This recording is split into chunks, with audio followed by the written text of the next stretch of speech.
Barışma. Hepimiz konuşuyoruz. Hepsi burada. Hepsi konuşuyor. Yalan mı? Hepimiz diyoruz. Hepimiz bir kişinin şahsına konuşuyoruz. Ben senin şahsına saldırıyorum. Öyleyse şimdi. Hepimizin şahsına saldırıyorlar. Hepimiz biriz. Burada bir kişi yaşıyor olursa var ya. Hepimiz biriz. Çocuklar ölü. Çocuklar ölü. Çocukların içine atın.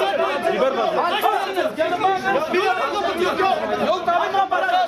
Milyonlarca para geldi. Ağlayarız gider. Bak çocuklar buradan bir kişiye bir şey olur. Ya basın çekin kardeşim çekin. Ulan alayımı götür lan. Götürür. Valla buradan bir kişiye bir şey olursa sizin alayınız komple gider. Ben size söyleyeyim.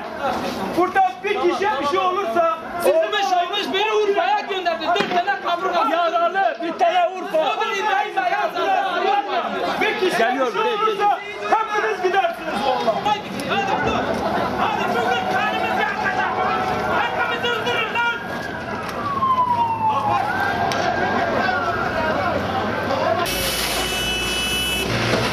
Buradan kaçalım abi.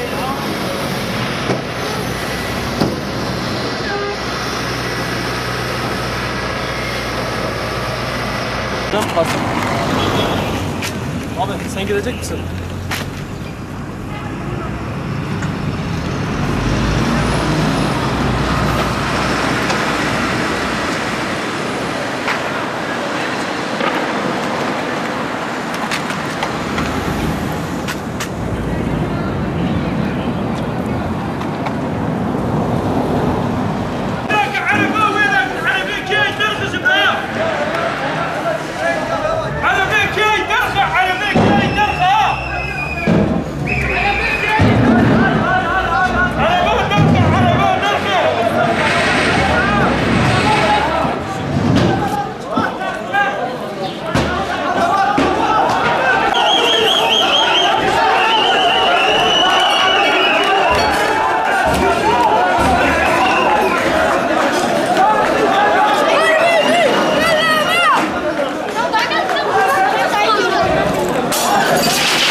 İkide kaymakam.